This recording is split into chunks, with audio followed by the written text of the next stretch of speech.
What else do we have here, Flame? Oh, Are we done? A bunch of stuff happened. Well, next we can go in the Season 4 news, right? Oh, yeah. A bunch of seasons. Okay, so actual current present game. I would say good news, because there are a bunch of them.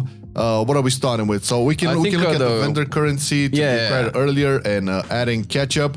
I mean, this is a big-ass article.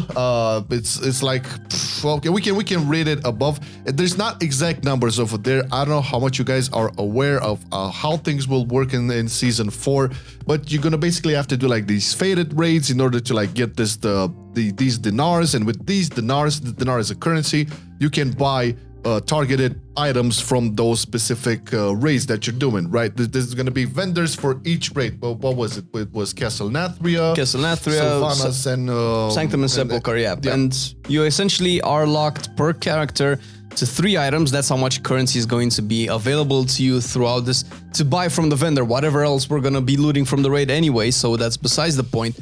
This is we've talked about this before. The changes in the loot is actually really good because they can actually use this faded loot system into future loot systems where hopefully we can get vendors for the items that we can aim towards instead of RNGing 6 months of raiding and not getting the Sylvanas daggers or whatever the spear. Because I had the spear in Sanctum drop in our last week of progression, by the way. That was... I remember. Amazeballs, not really. But that's exactly how it is, right? The loot system is clearly encountering issues in modern WoW, and they've tried a bunch of stuff that actually were good to their credit in Shadowlands by changing the loot, adding the vault, which definitely was an improvement. Shorten, like, you know, making the goddamn loot smaller so you don't have your 10,000 bags filled with 10,000 pants and boots. Remember BFA, man? Because you can play it a lot. I actually like that add sets of items, but it did become a little bit crazy where your bags were all full with all types of items, right? So they doubled down on that. They doubled down. They kind of squished that into Shadowlands and added the vault. So that was good. And now we're seeing another addition to the loot that hopefully can be tested and properly implemented into Dragonflight. I don't know if it's going to be in 10.0, but if we're gonna have eventually vendors for gear, is gonna be amazing. And basically, yeah, this is a good system all around if you think about it. So just to underline what is to happen, like from what was initially posted. Players clearing 10 faded bosses per week would acquire their season's limit of dinars, the currency used to buy faded raid items. We talked about this. By 6 weeks at the earliest. So they're going to lower the number of kills required on each quest, such that it will land somewhere in the 4 to 5 weeks range instead. I think it was 40, 20, and 10. I don't remember the exact numbers, but they're not using the exact numbers anyway. So if it's just going to be scaled down by time, I think numbers are all relative right now. But just for the people to know, so the first time you step into Season 4, I cannot remember exactly. So for your first dinar, you're gonna have to have either 30 or 40 kills, right, on these faded raids. I think it was 60, 40, and 20, or 60, like 40, and 30. The first one is gonna be like the quote-unquote hardest to get, right? The second one will be a lower number required, and the last one, the third one, because you can only get 3 dinars, right? So you can only target like 3 items. This is very important. No, you cannot like just gear yourself up with everything by just killing bosses, and because you're still gonna have like the vault, you're still gonna have like drop chances from the raid, so it's all gonna be mixed and it's a little bit more control, so it's pretty nice. Yeah, we also heard a lot of feedback about how if you joined late into Season 4 or had alts you wanted to play, you'd be met with a pretty large wall of quests and boss skills necessary to access the system. Very true, which felt like it ran counter to the lessons learned with the Creation Catalyst. Creation Catalyst was a brilliant idea. It was really good, perfect. And the catch-up was exactly what we needed. Perfect. Exact details to be decided, but after a certain period, we'll be heavily reducing the requirements for these 3 quests. So basically, what I said, right? These quests are, you know, the kills you have to get to achieve your dinars. Now, if they're gonna lower this after, I don't know, maybe a couple of weeks or a month after Season 4, that's all great. That's kind of like their usual pattern, right? Like towards the end of the expansion, we talked about this. They're just gonna lower and lower and lower the gates so everybody can get in. And this specific point was feedback a lot on the forums and on social media that, okay, Season 4 looks interesting. It's definitely gonna be something worth testing out and see how it could be molded for the future. But what if I'm gonna join in after, do 1 month or 2 months after the season launched? I mean, it's gonna be hectic. Or if I, like we have alts and stuff. It's gonna be hectic to go through all those skills again and again and again and again and again. Lowering it might make it easier for more people to get in either late or with a lot of alts. So I think this is good news all around, like this sort of catch-up mechanic, right? I mean, it's nothing new or nothing surprising. We didn't know, they didn't initially plan to have any catch-up for this, but it's good that they added it in. It was particularly inevitable, considering that we're still gonna, even if Dragonfly is gonna be released this year, it's likely still going to be December at the very early, have early December at the very earliest, actually. So we're still gonna have to do this season 4 for a couple of months, and it's raids that we've done before, even though the system has changed. So we cannot stretch this content for too long. Catch up is it makes sense, because then you have the people that's like, why am I farming this gear if in a couple of months we're changing the expansion, right? Exactly. But it's for fun, clearly. It's definitely for them to test it, and it's looking that if this can be a positive experience and a positive feedback. Maybe we can move in the future in a couple of patches to a world where we actually have control over our loot to some extent, and not just hope that in our vault of 6 item pieces choices we only get rings and boots. Let's talk about the currencies that are coming in season 4, which is very good news. And I hope this is not only for season 4. I hope they understand that this is good. We talked about this in many previous podcasts and on cooldown episodes and stuff. Just uncap the goddamn currencies, man. Just uncap them. It's fine. It's not gonna lead to any degenerate gameplay or whatever. You know what? I hate it. I always hated this about, the WoW dev team. I love them to death, but there's one thing, I hated about them.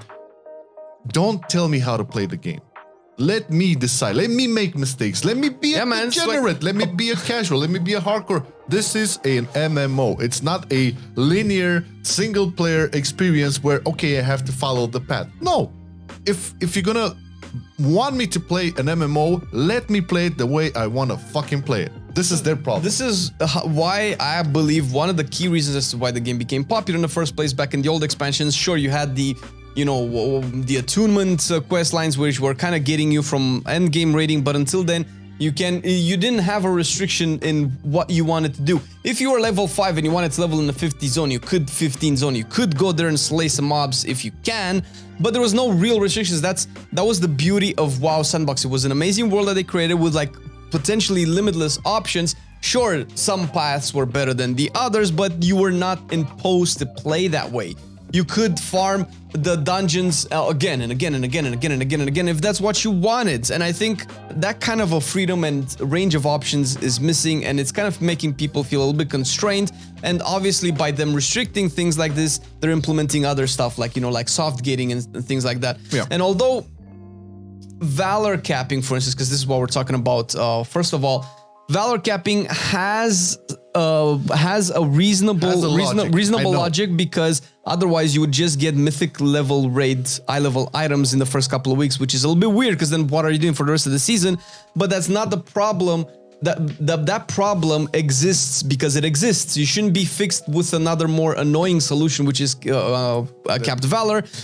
Change it. Change the loot eye levels. Change what kind of drops. Change how much it costs. Because for what you can see right now with the Valor system is that it has kind of like a two-pronged restriction. One, it's the cap. One is the eye level. Or three-pronged, because you also have the cost, right? So there's too many restrictions. Have one or have two, that's fine. You cannot actually make everything free, but when you just add more and more and more and more, it becomes annoying. You cannot upgrade to whatever eye level you want. You cannot upgrade it to however many dungeons you do. Just the small increments of oh, stop here, stop here, stop here. Oh, you have to do this to get that. And oh my god, man, just stop. I think these things weren't as obvious as much before as they were in Shadowlands, because we just had so many things. We had this and Torghast. Yeah, 100%. But the actual news, because this is we rambled about it. So why did we ramble about it? This is what they said. So Valor will be reset. Like this is for season 4 launch. Yeah, that's unexpected. But won't have any caps during the season's duration. Oh my god, what a shock. Conquest will be reset with a higher weekly cap than previous seasons. The PvP Conquest cap, very, very debatable on that side too. Then the thing is with the Conquest points, they will be fully uncapped. I think, what I say, after a number of weeks in the season. So those will also be uncapped. But traditionally, when it comes to like a new season of PvP, specifically arenas, people really tend to like get on the train. And if you're gonna have people who are just gonna play non-stop hardcore like for the first couple of days of the season, they're pretty much gonna get geared a lot faster, while other folks getting like maybe just 1 day or two after. The difference of the impact of the gear that Shadowlands has, especially in PvP now, is huge. So I'm understanding why this would be a thing. Somebody with 2 pieces of a higher item level beating up, I don't know, somebody that came in a little bit late with that has I don't know, 10 difference of item level, they're gonna get squashed, you know, and that's not like a happy experience. This discussion about, you know, PvP gear, it's been a long one since like the inception of arenas, but it's still gonna be uncapped after a couple of weeks. Yeah, so there are definitely issues with the PvP gear, although I believe it kind of has been improved slightly in Shadowlands as opposed to how it was in BFA, but the way they went about it made it so that in 9.0 it was pretty degenerate, where pretty much everybody was doing PvP, even top 10, top tier PvE players, and that kind of pulled a lot of people into the scene. But right now PvP isn't as predominant as PvE. Clearly, let's be honest here, there's not as many people, and if they can just access all of that gear really quick, then if you have like a couple of new people chiming in, then they're just gonna be faced by a big wall that you wouldn't probably see in PvE. Because if you start like 3 weeks into raiding, you're not just pumped into Mythic right away. You can't do normal, where your gear level won't put you so far back as it would be in PvP.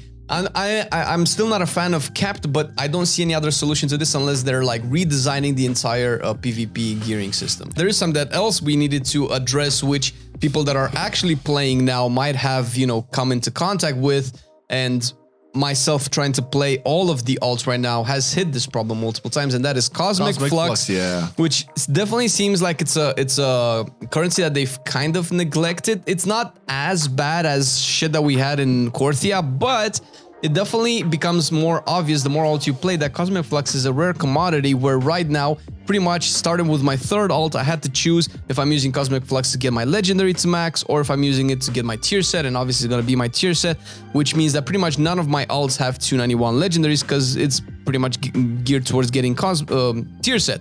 So they're gonna be addressing Cosmic Flux availability in Season 4 with not a lot of information, but yeah, the speculation is, and based on what people were saying since 9.2 launched, basically make that shit account wide. It's that easy. I mean, because then you have like your main character with 100,000 anima, and that you have to like go to fucking vendor X to buy box Y and send it to alt Z. Yeah, it's such a fucking mess. Why not just have it account wide? Yeah, so hopefully we can. I don't know what they're doing. So they basically said I can't speak to the exact implementation as it's still being decided, but we're going to be addressing Cosmic Flux availability when Season 4 launches or shortly thereafter.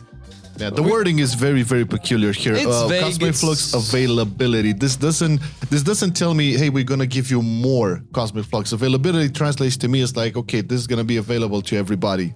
Everybody meaning all your tunes. I mean, we can expect that either the. Oh look, even Wowhead says about account wide. So there you go. Yeah, the common request from Wowhead. Yeah, this is there. So it's pretty good. It's pretty good. My initially like a more realistic expectation is to increase the amount that you get from all the sources, or to have. Do you remember in Legion when we had the artifact power catch up, where you just get more and more and more and more and more? So maybe there's a quest that you do, kill rare S, and now all your Cosmic Flux generation is going to be increased by 25% or whatever the fuck. Yeah. Which again, I don't know if that solves the problem, because that doesn't transfer to alts. Again, yeah, you still have to go through the hurdles. Yeah, and Cosmic Flux actually right now is not a particularly easy currency to farm, considering that also Torghast rewards it in very small amounts, which that might also could be bumped, because Torghast is such a so whatever you feel about Torghast, it rewards all of the currencies that you need for this patch, but in different amounts, just so that you can never match. You can get every Soul Ash that you need in like 2 runs, but you need 2 more for Cinders, and if you need the Cosmic Flux, you need 10 more as well, and then you end up spending all your Cosmic Flux and having like 10,000 Soul Ash remaining. So the discrepancy between the currency acquisition is a problem. It makes it weird, it makes it clunky. It's like, why am I doing it like this? Especially since Torghast was, the way it was designed for this patch, supposed to reward you with all the currency that you need. And it's not as bad as before, but if you're going to make a source of a currency a source of, you know, currency be the one that I want to do, at least make it, you know, reliable, not make me have to do 20 runs of Torghast to upgrade a legendary. Come on.